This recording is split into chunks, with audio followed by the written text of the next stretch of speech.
Bonjour, bonsoir Kinshasa, bonsoir Katanga, bonsoir Maniema, bonsoir Kikwiti, bonsoir partout. C'est bien l'émission La jeunesse face à la politique à Mokwalelo et Bandi. Nazali Ngamorote, Nazali na deux bateaux beaucoup découvrir à la plateau. Il s'agit de M. Rigen Imabe Goboule, président de la jeunesse consciente, et M. Chansar Ngiama, premier vice-président. Il y a structure, il y a jeunesse consciente rénovée. Bonjour M. Rigen. Bonjour. Bonne santé. Santé malam vraiment, santé malam makas. Sauf ma baram nous ont dérangé sur ma santé za malam. Koko tamba wala baram peut-être au kene malem mais d'accord. D'accord, mais il y a un des secours minuit soir. Bonjour monsieur Chansar. Bonjour monsieur les journalistes. Qui m'est allé? En tout cas, qui m'a exaté? Qui m'a exaté tamoké? On l'a bien tétonné. Ah, na quoi que le makambo c'est le batéao. Tous les coups sont permis. En tout cas, qui m'a exaté? Pour ceux qui n'ont pas dit que le bawa, na quoi que tanga na ba na ko toucher na ba point o esengé la kibino opé autorisation à koloba.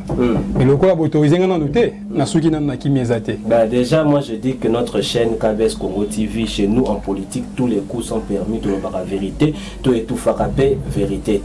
Comment se porte la jeunesse consciente rénovée, monsieur Rigen?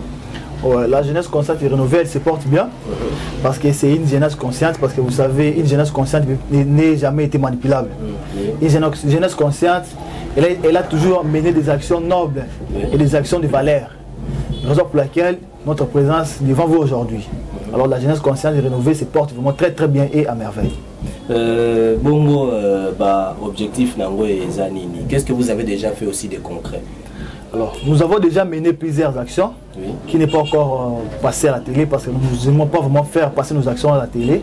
Mais bientôt là, nous présentons encore beaucoup des activités que nous allons mener bientôt là, que vous allez découvrir bientôt. Et objectif, il y a jeunesse consciente rénovée, c'est quoi, vice-président? Merci beaucoup pour la parole. Déjà, de par son appellation, jeunesse consciente rénovée, bilingue tous les jeunes qui nous suivent en ces moments peuvent déjà comprendre ce que ça veut dire. Vous savez, la jeunesse a été longtemps manipulée. Et des politiciens de notre pays nous ont pris pour des marche-pieds. Ils nous ont utilisés comme dit votre confrère, si vous permettez que je cite son nom, Israël Mutombo. Matanga. On nous utilise, et après, gain de cause na bango. Alors, avec la jeunesse consciente rénovée, nous sommes venus remettre des choses à l'ordre. Et l'engé et sengil aeba rôle naie, c'est quoi? Pour tout ces l'engé que balongwa na ba bewana oto mesana ki na ba pratique mabeto mesana na ki na yango lobby. To ya ko zongi sa conscience na kati ya moto pamba te balobaka. Tokoki kokosa nyonso sauf conscience na biso bakosa ka yango te. Donc, to zongi sa makambu nanzela. Voilà. Ok. Monsieur le Président Rigen Imabego, Naoki Ndeko, premier vice-président, a lobby que non, jeunesse a un rôle à jouer à la Katia Nation. Le rôle de la jeunesse est à la Katia Nation, en particulier jeunesse congolaise. Vous savez, jeunesse congolaise aujourd'hui, elle a été manipulée depuis longtemps. Parce que jeunesse congolaise aujourd'hui, elle n'a pas monté. Au moins, la jeune congolaise aujourd'hui, elle a licencié, marche pour politicien. Politique, partout, dans marche, mais la participation dans l'institution est à la société.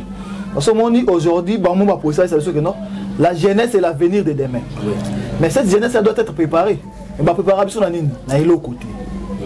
Politicien, les lobotans organisent un colloque de formation à jeunes. Azate. L'autre il y a un politicien qui est azate. Mais si on marche, à 2000 francs, 5000 francs, t-shirt, J, et tu as beaucoup. Tu rôle la jeunesse congolaise dans la société, ils allaient participer dans l'institution pour le développement de mais la jeunesse congolaise, ils ont un rôle parce que les politiciens s'accaparent dans la poste et puis ils ça sous jeune donc sous-traitance politique. Vraiment, effectivement, c'est ça. Fin heureuse, il y a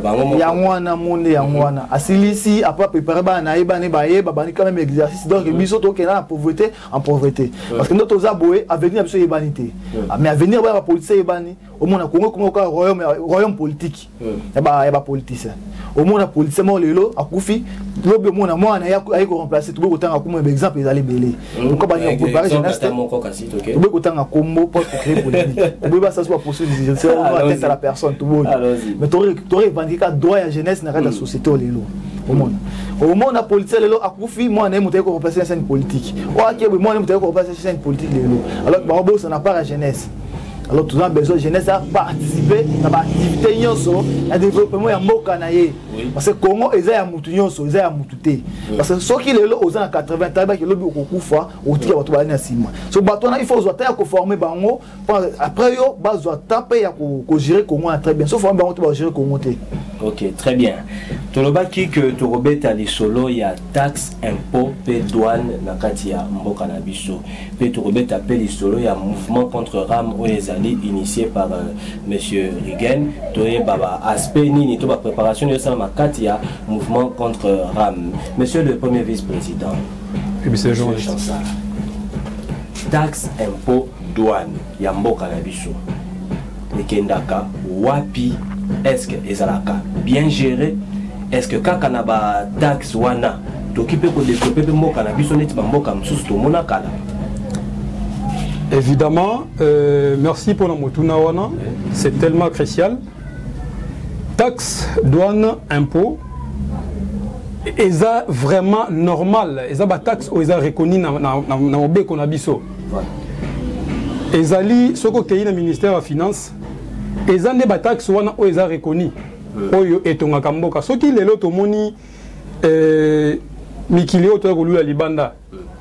Bamboka français, Bamboka Belgique, Bamboka Danemark, Bamboka Union Sobapaya, Otulu Rato Kende. Mboka wana et ton amina, la taxe. D'ailleurs, pas Nabiso Awawa. Taxe et to futa kango muke par rapport à Bamboka wana. Tozana Baninga, Tozana Bandeko, Bayabakenda Bamibembo, Bamboka wana.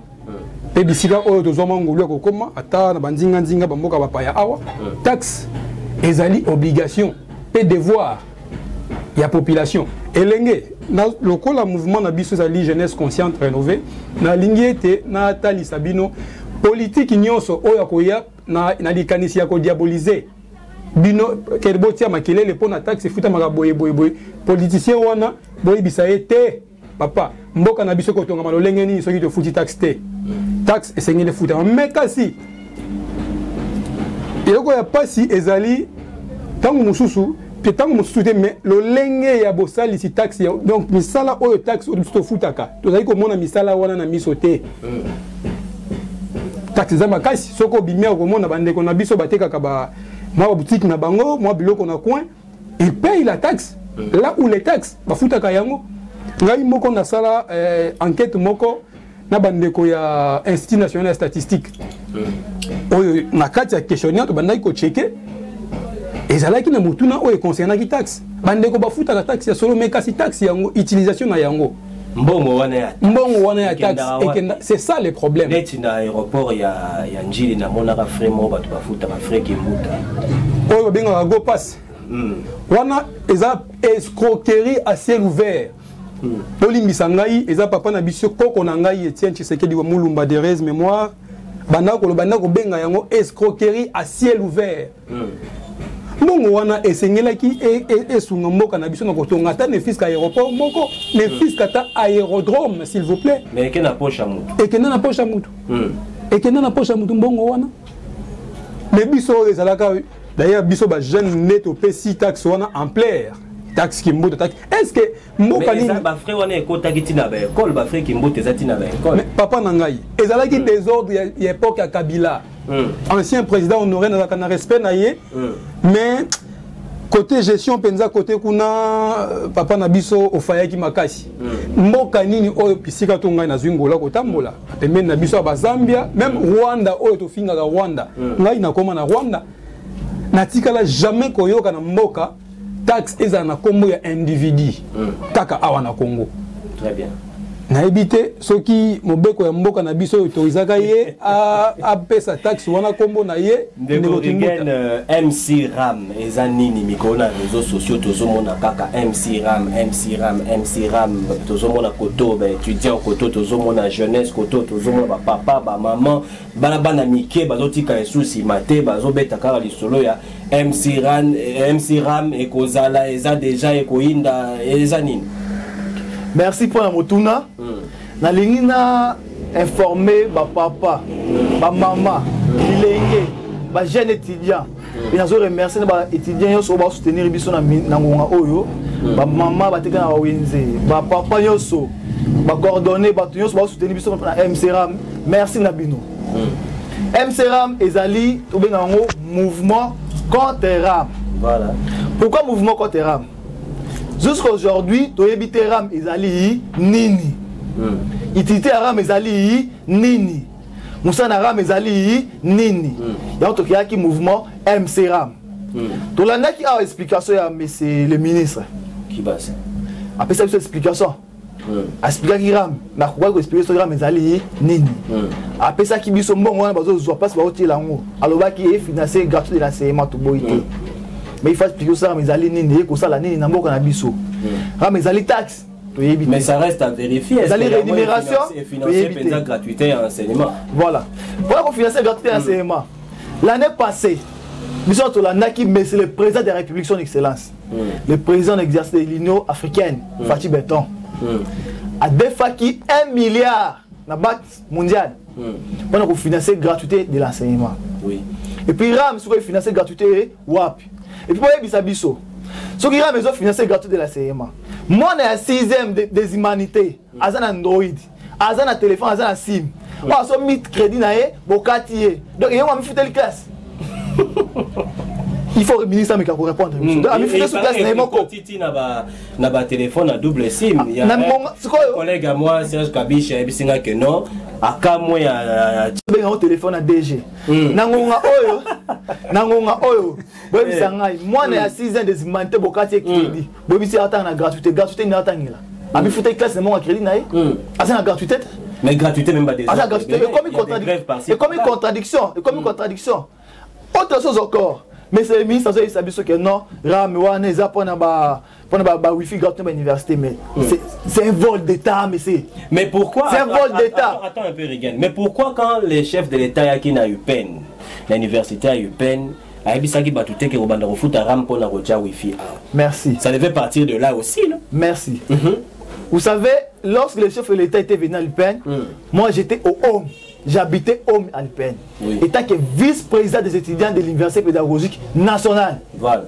Moi, j'ai préparé l'arrivée des chefs de l'État pendant 24 heures.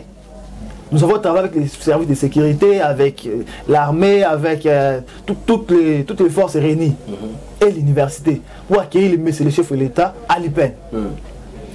Projet connexion Wi-Fi dans l'université. Ils ont posé, ça date de longtemps. Depuis le gouvernement, il y a Pepe Ilunga Ilukamba. Ils ont posé interconnexion des universités. Ils ont causé le financement de la Banque mondiale. Ils ont posé un défi du gouvernement Ilunga. Le gouvernement Ilunga a besoin de financement. Le gouvernement Samaluko a besoin de financement. Le gouvernement de Warrior. C'est seulement si vous avez Warrior, on est solo to éviter. Mais il y a besoin de financement de la Banque mondiale. Mais il faut réaliser le projet interconnexion des universités. Ça n'a rien à voir avec Ram. Il faut installer Wi-Fi dans l'IPEN, dans Zalaki dans l'IPEN. Étant qu'étudiant et puis vice-président étudiant dans l'IPEN. J'étais le premier à poser des questions. Wi-Fi en Wizandengeni. Au côté na paramètre téléphone na yo. Au beti na activer Wi-Fi. Et Bimiselio, Wi-Fi 1, Wi-Fi 2, Wi-Fi Home, Wi-Fi ceci, cela. Wi-Fi psychologie, Wi-Fi sciences sociales, tout ça.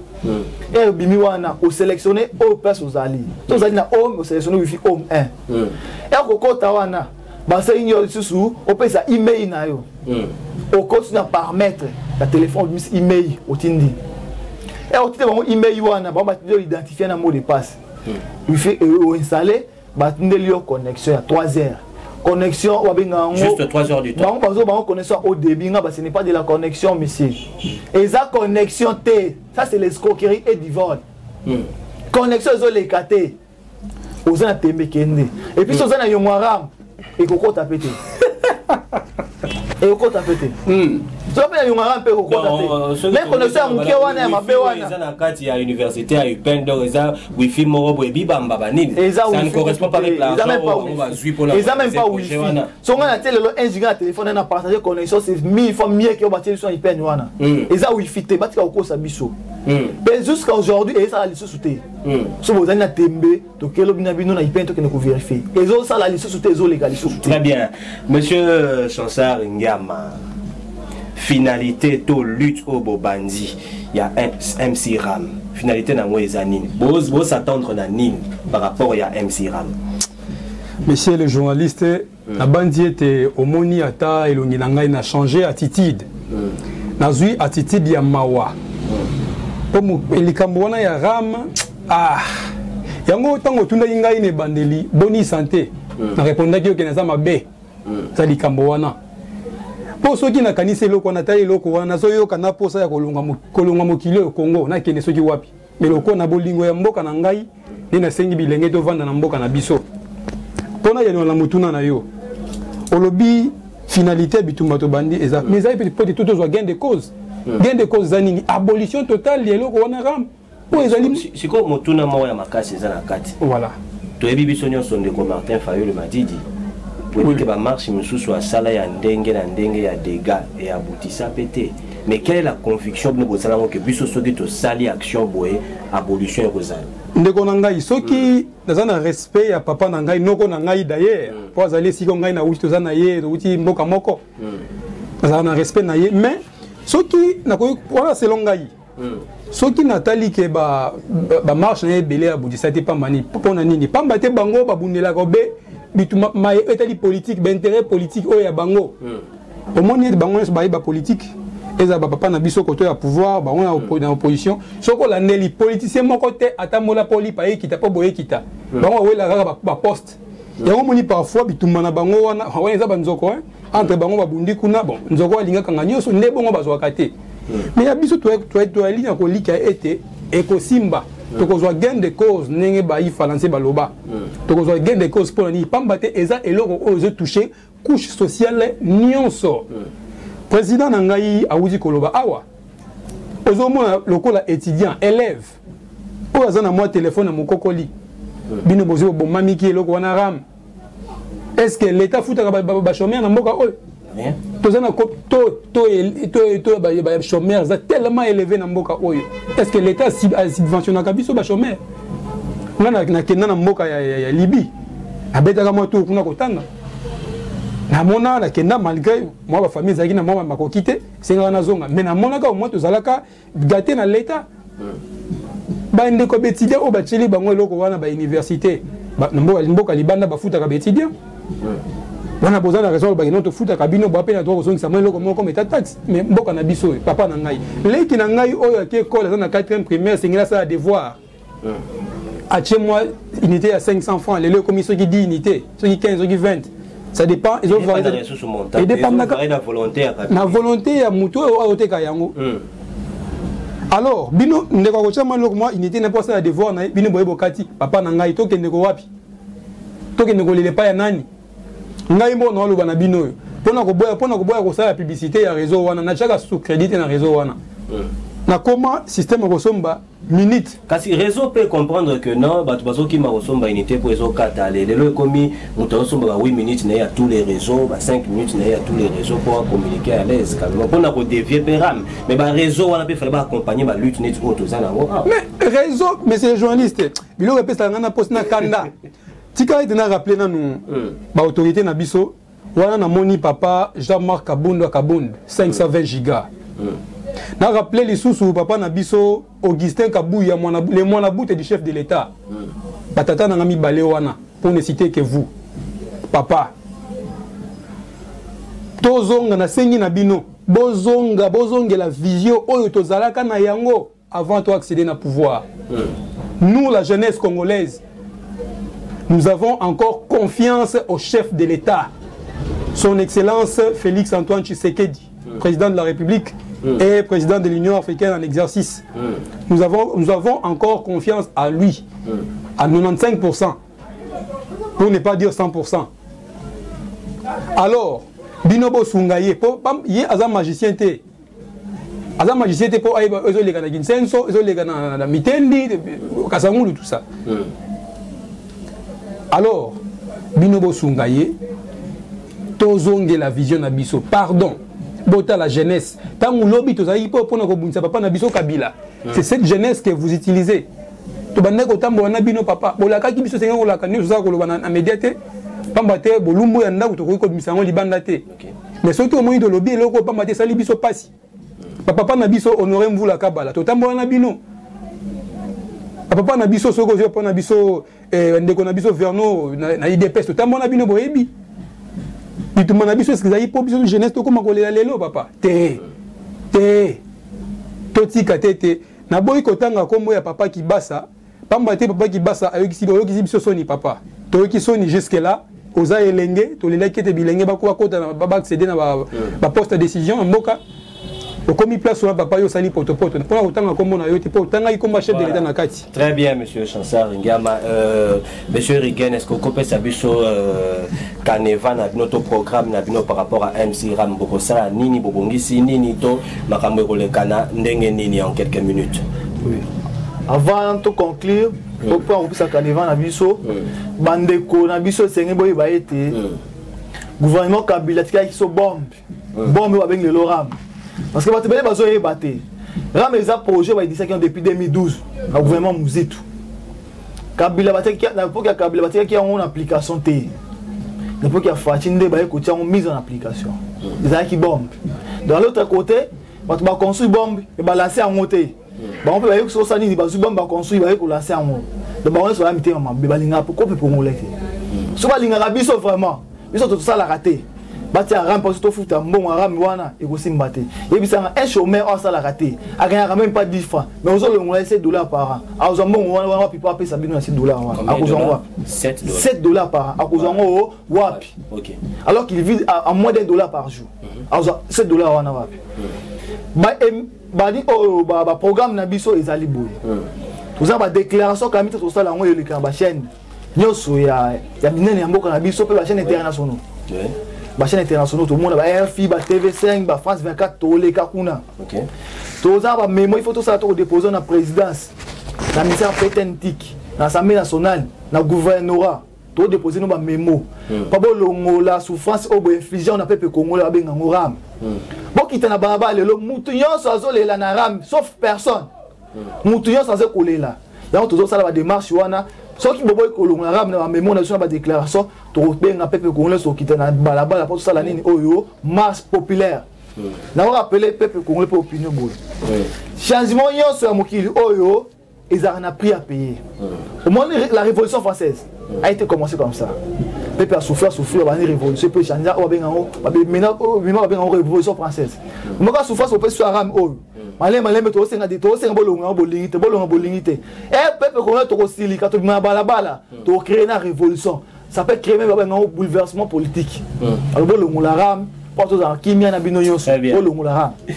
Peuple congolais, nous sommes arrivés à la fin. Changement nyonso et sengaka sacrifice nyonso pe et sengaka toujours makila mutokia mutu et tanga pona ko obtenir réussite ya eloro oyo tozo bundela bande ko na biso baza ba jeune bazali ba pakate bazali ba kokote bazali ba jeune oyo bazui initiation ya ko créer MC Ram qui veut dire mouvement contre Ram pona ko boya eloro oyo ezali bombe ndenge bango bazo benga pona ba congolais parce que nous vivons à moins de $1 na ba chômeur na ba mineur ko kiko ko ya te mais ezana équilibre de gauche à droite ba étudiants, jeunesse, maman, papa, tout ça, tous en égalité sociale. Mon corps, il y a bien, nous sommes arrivés à la fin. Merci à tous les abonnés de KBS Congo. Merci aussi aux abonnés du Peuple Parle de John Kabamba. Merci à tous les partenaires, à Christian Lofula, à Gigimpia, à Texas. Merci encore à Kelly Mboma pour l'espace et la confiance que tu continues à donner à Tonton Ricky, le tonton national. Merci aussi aux étudiants de l'UPEN. N'hésitez pas de partager et de vous abonner à la chaîne d'actualité politique et culturel KBS Congo TV. Nous sommes arrivés à la fin. Je pense que tu finis mon tout. Finga batouté. Bissot to finga batouté. Ce journaliste a beaucoup accordé 30 secondes. On a lancé message mon co, le chef de l'État. Son Excellence, Monsieur le Président de la République, Oyo Bananayo, Bilenge, Oyo soutenir yo. Peut-être la qui était Tokozana yo Kinosuka. Tinati. Tokotika yote, Tokotika tete, Banguna wana ba déstabiliser biso.